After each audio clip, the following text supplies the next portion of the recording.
Bago tayo magpatuloy sa video ko ngayon ay shoutout muna sa isa nating kababayan, si Moises Ray Amistad. Kuya, pa-shoutout next video. Shoutout sa iyo kabayan. At ang video ko ngayon ay usap-usap muna tayo tungkol sa kapag nandito na kayo sa South Korea, halimbawa nandiyan pa lang kayo sa Pilipinas, kapag nandito na kayo sa South Korea, ano yung unang-una ninyong ipupundar? Bahay, sasakyan, business. Alin ba dyan?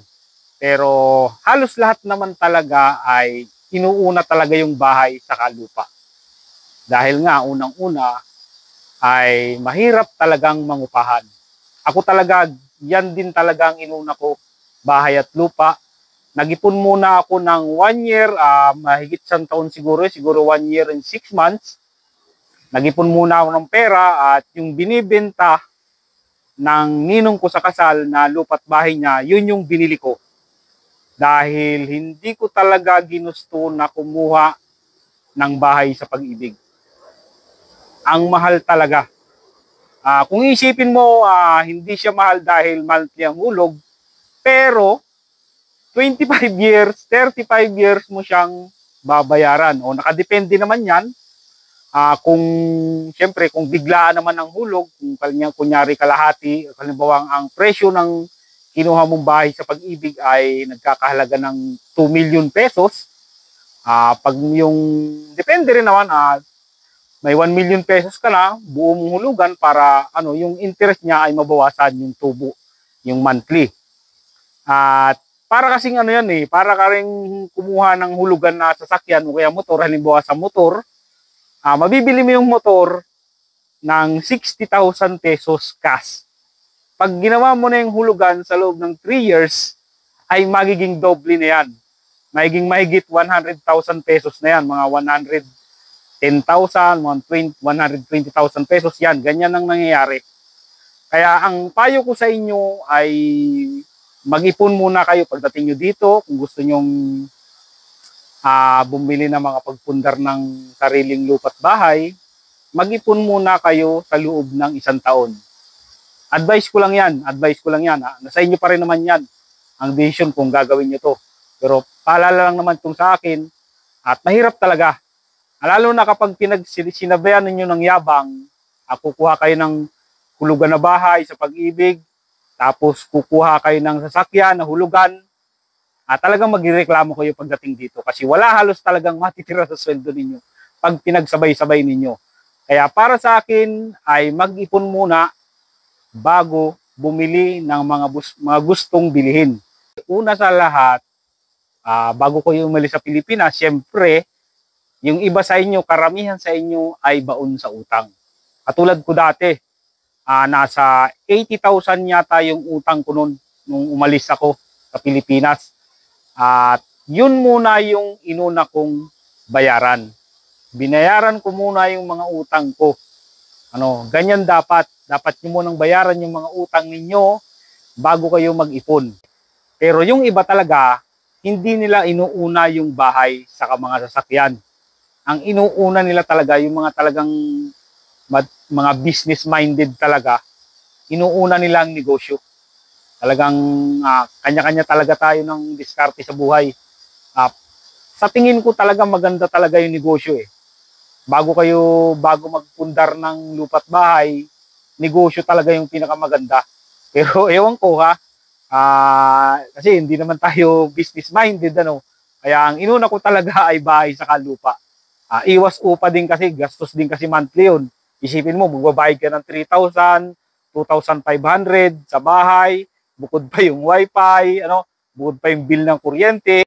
Meron namang iba dyan, kahit hindi pa nagkaka-employer, kumukuha na ng hulugan na sasakyan, saka motor. Yan ang maling-mali. Kasi alam nyo kung bakit. Wala ka sa Pilipinas, sinong gagamit ng motor mo halimbawa?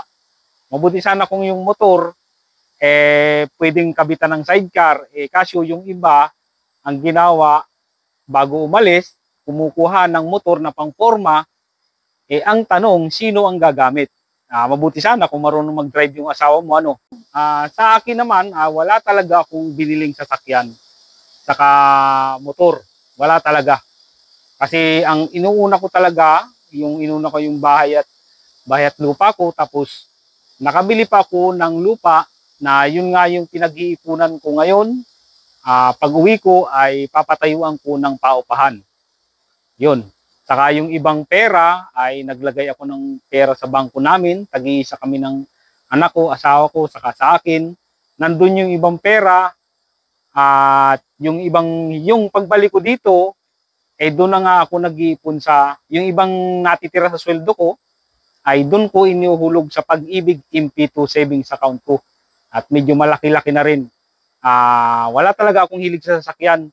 At siguro pag uwi ko ng Pilipinas, maaari kung halimbawa bibili ako ng motor, pang pasada, kakabitan ng sidecar, ganun. At paalala mga kabayan, hindi ako nagyayabang, sinasabi ko lang sa inyo kung ano yung meron ako ngayon dahil nandito nga ako sa South Korea at para ma-inspired kayo, para ganahan kayo doon sa mga nag-aaral ng Korean language, para ganahan kayo sa pag-aaral at makita ninyo yung mga naipundar ko, yung mga balak kong gawin pag uwi ko para ma-inspired kayo. Tingnan nyo naman kahit paminsan-minsan lang yung overtime namin dito sa company, ay talagang nakakaipon ako. Ano pa kaya kapag ang company na napuntahan nyo dito sa South Korea ay sagaran ng overtime, di ba? Grabe, palong-palo talaga kayo.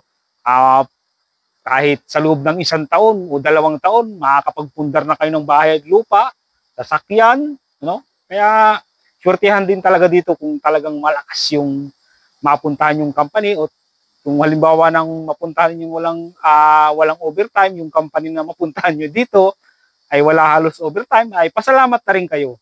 Dahil lahat ng nakakarating dito na factory worker, siyempre, daan kayo ng hirap sa pag-aaral ng Korean language, matagal na panahon yung inintay ninyo bago makarating dito, ay talagang blessing na yung makatapak kayo dito sa South Korea as a factory worker.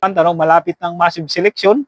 Ano ba yun? Parang August 5 ba o 6 ang start ng massive selection, yung bigayan ng EPI, At good luck nga pala doon sa mga naghihintay ng employer, Sana ay marami sa inyo ang magka-employer na. At alam nyo naman, ramdam ko rin yung ganyan, yung matagal naghihintay ng employer. Ramdam ko yan. Talagang alam ko kung ano yung pakiramdam ng matagal nang naghihintay ng employer. At sana ay dun sa mga matatagal nang naghihintay ng employer ay kapit lang kayo.